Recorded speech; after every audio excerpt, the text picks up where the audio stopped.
Some stories are buried, others are erased. Each tale you hear is either true or spun from fiction. It's up to you to decide. Subscribe if you haven't. Dim the lights. Let's begin. The Green Children of England. 1. They came up from the ground like turnips pulled wrong, blinking, blinking, blinking at the sun they didn't know.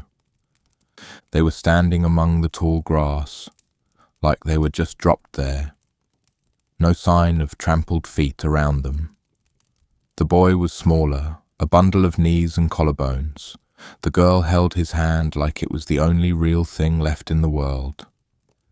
Their clothes were stitched from something the villagers couldn't name. Neither wool nor flax. The fabric looked soaked in pond water and wrung dry in moonlight. It shimmered where it shouldn't. The seams too neat, the thread either too thick, like hair from a horse's mane, or too fine, like spider dragline. One child wore a clasp of bark, the other had buttons that looked like pressed seeds. Their skin was green. Not leaf green, not comic book green. It was the green of jade under dust, of the underside of birch leaves, of river stones seen through algae, celadon teacup green, liver failure green, uneasy green. Her hair was blonde, long, almost white, tangled with a leaf still in it. His was dark and shorter, curling like moss against his scalp. Their eyes, wide and flickering, reflected the field in miniature, with clouds skimming over. They spoke, or tried to. The sounds were rounded, then suddenly sharp, slipping and reshaping as they reached the villagers' ears. "Shalun," said the girl. "Muru," whispered the boy. "Athan," they said together. It was either gibberish or language, bent sideways, like a mirror that reflected the back of your head instead of your face. One reaper dropped his sickle, another crossed himself, a third muttered something about elves, and the fourth, being practical, spat and said, "We should fetch the Lord." 2. They were found on the lip of a wolf pit, a deep, narrow shaft dug to catch wolves or worse. Its walls were steep and muddy, bottom lined with wooden spikes still stained with old blood. Goat offal had been dumped nearby as bait or offering. Wolf pits were set around the edges of fields between wheat and wood, between safe and not safe. You didn't fall into them. You were either hunted into them or you came up from them. That day had been warm. Harvest was near done, the air syrup thick and still. Storm clouds bloomed in the west. One reaper said later the field had been silent before the children appeared. No crows, no wind, just heat and the sound of wheat being cut like hair from a sleeping head. They were taken gently, though not without muttering, to the house of Sir Richard de Calne. The villagers stood and stared. An old woman sat on a low wall and stared harder. Children tried to get close until mothers hissed them back. The girl never let go of the boy's hand. A dog barked once and was beaten for it. Sir Richard came down from his manor, which stood on a low hill behind twisted apple trees. He rode a grey mare, without a sword which had long ago been left hanging from a door, unused. His hands were stained with pearwood sap. He had once fought for the king, but now preferred books, baked apples and maps with places he thought existed, but really didn't. When he saw the children, he stared. Not kindly, not cruelly, just long. "They're green," he said, "very green, my lord." "They must be sick," said the steward. "Or hungry," someone else offered. "Or drunk on God knows what." "Or they've drunk absinthe and come from hell," said a voice that no one claimed. They brought the children to the manor. The boys shied at the sight of the hearth. The girl covered her nose when they passed the drying fish. A merchant was selling oranges at the edge of town. Habiu had blinked at them like they were burning coals. Neither child liked the smell of bread. When a cook handed them a slice, they shrank away from the white, fleshy interior covered with holes, confused. When they refused to eat, the servants drew a bath, heated water in pails over the fire.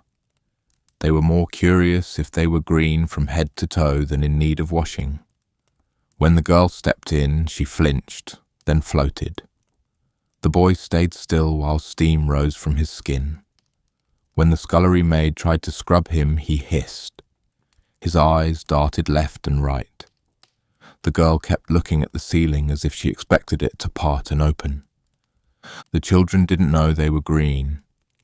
They were too busy looking at everyone else, pink and plump and oddly soft. They must sit in this water too long, until their colour has run off, she thought. Then the staff tried to feed them again. Soaked bread, but this time something sweeter, as if they could trick them. Goat's milk, suet pudding. The girl pinched the food between her fingers and stared at it like it had betrayed her. When she tasted milk, she spat it out and said something sharp in her own tongue, then grabbed her brother's hand and held it like it might keep her anchored.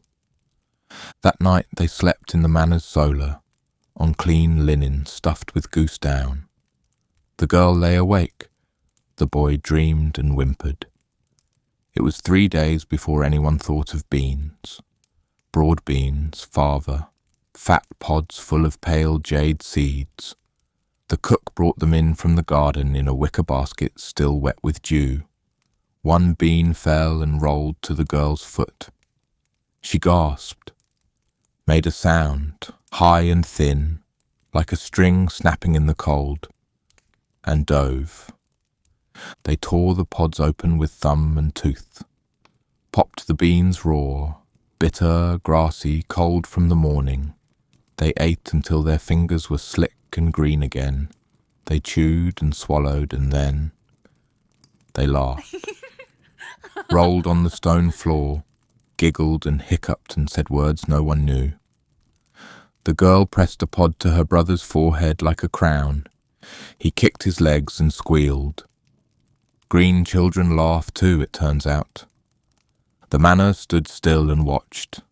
The Lord was called so he could watch too. From then on they began to live, at least one of them did. 3. The girl was older. Her eyes stayed wary longer. The boy, however, faded, not suddenly, but like a candle burning from both ends. First he stopped laughing at the bean games, then he began sleeping more, curling up in places he hadn't before. Beneath tables, behind curtains, once even in the cold ashes of the hearth. His fingers trembled when he tried to peel a pod. His feet seemed to forget where the floor was. He began speaking in their old language again, even though the girl had stopped. She tried to hush him, afraid of what the cook might say, but he only blinked at her, slow as a frog in winter, and whispered, "Ethan." At night, he sweated. In the morning, he shivered. His skin took on a deeper green, like pond water left too long in shade. His breath sounded like it was coming from behind a door. One morning, she tried to wake him and couldn't. His mouth was open slightly, as if still telling her something. She curled around him on the feather bed, arm across his chest. She stayed like that until someone came looking. Some said it was the baptism, others the water. One blamed the priest. A few said the world itself had killed him. One whispered that the girl had taken his strength to survive, that she drank him in without knowing. They buried him under a crooked hawthorn at the far edge of town. It was raining. Not hard, just a light, earthy rain that turned the soil to clay and made the grave collapse slightly before the last spadeful. The villagers stood beneath the elms. No one spoke. A man coughed. Someone crossed themselves with the wrong hand. The girl did not cry, but she sniffed. Once. Some said she was cold, others said she had a cold. No one agreed on what name he'd been given. Some said he'd never had one. Others called him Elias, or Stephen, or nothing at all. When they lowered him in, she dropped something small onto his chest. It was a pod, split open, still damp inside. No one saw where she'd gotten it. She didn't eat beans for a week after. But she lived. 4. Her green faded slowly. Her palms pinkened first, then her soles. Her throat stayed green the longest, like it didn't want to give up. When her tongue bent around English, the villagers smiled. When her skin lost some of its hue, they relaxed. When she stopped whispering in her other language, they said, "Good." No one ever tried to learn her language, to imagine her sky, to see what she saw. They only asked her to comply. She was given a name, Agnes, or maybe Marjorie. Something English, plain and clean. She never corrected them. She was quiet, but she watched. Sometimes she whispered to the geese who she claimed understood her. They hissed less around her than others. Once a fox came near the coop and froze, not from fear, but as if it had been confused mid-step. It turned its head sideways and tap-danced away. She worked in the manor once she was strong enough to hold a ladle. She stirred porridge, swept rushes. She learned not to touch silver for more than a few seconds. It made her fingers sting. She sang odd little songs with no tune. She avoided mirrors. The other servants didn't like to share a bed with her. They said she whispered in her sleep. One said she breathed like the wind in a bottle. Another claimed she never closed her eyes. One man said she had wicked eyes. One boy tried to marry her. Another just tried to touch her skin. She didn't flinch. She didn't speak. She just looked at them until they left. The manor's daughter, Cecily, once painted her own arms green with crushed fern and chalk to see if it would make the Lord look at her the same. It didn't. It only made her look ill. She learned the names of herbs. She learned how to mend wool. She once lit a candle without flint. Or so the scullery maid said, wide-eyed. The girl said nothing, but her hands were warm. The Lord, who had 9 children of his own, took to asking Agnes questions every Sunday after Mass. He gave her dried pears and had her sit near the fire and speak of where she'd come from. It became a ritual. No one ever noticed that she never ate the pears. It was always dim there, she said. Not night. Not day, like the sky was holding its breath. Was there a sun? He asked. There was light, but no yellow thing hanging in the sky. More like light, like behind a curtain, something hiding its face. It never moved. It was always above us, and never warm. She scratched the edge of the table, feeling for splinters. Shadows were slow, like honey falling. We never saw each other's faces clearly. We thought maybe we had none. Did you have animals? We had cows, sort of. They were soft and smaller than yours. Instead of moo, they made a sound like meh. They liked salt. They didn't walk much. The moss fed them where they stood. Also, there was no wind. The leaves shook sometimes, but it was like the trees were sighing. Not the air, the ground there, is full of sighs. Did you live in houses? Not like here, more like hollows. They were warm inside, fuzzy almost. The walls grew. He didn't understand. She didn't explain.